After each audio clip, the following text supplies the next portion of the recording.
আসসালামু আলাইকুম। এই মুহূর্তে আমার সামনে দেখতে পাচ্ছেন ওয়ালটন ব্রান্ডের 24 ইঞ্চি একটি টিভি। এটা মূলত সমস্যা হচ্ছে ডিসপ্লে সমস্যা।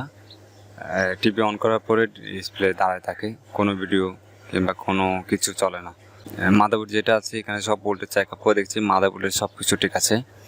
এবং আপনার এখানে যে প্যানেলটা ইউজ করা হয়েছে এটা একটা বিউ ব্র্যান্ডের প্যানেল।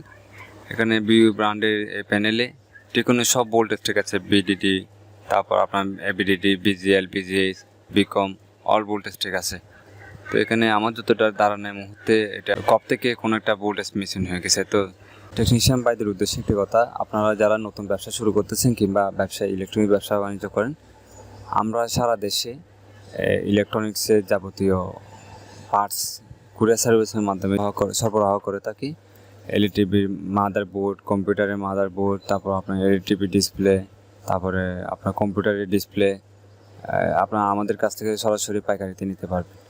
প্রয়োজন হলে আমাদের সাথে যোগাযোগ করতে পারেন। আর কাস্টমার ভাইদের উদ্দেশ্যে একটি কথা, আপনারা যারা এলইডিটিভি কিংবা যে এলইডিটিভি রিপেয়ার করতে চান কিংবা মেরামত করতে চান, আমাদের সাথে যোগাযোগ করতে পারেন। সার্বিকভাবে চেষ্টা করবো আপনার কাজটা করে দেওয়ার জন্য। আর আমাদের ভিডিওটা ভালো লাগলে কিংবা নতুন ভিউয়ার হয়ে থাকলে আমাদের পেজে কিংবা ইউটিউবে ফলো এবং সাবস্ক্রাইব দিয়ে রাখুন এবং আপনার মূল্যবান মন্তব্য জানান, কিংবা আপনাদের কোন এরকম কাজের ভিডিও লাগবে আমাদের জানাতে পারেন। আমরা চেষ্টা করব মানসম্মত এরকম কাজের ভিডিও তৈরি করে দেওয়ার জন্য।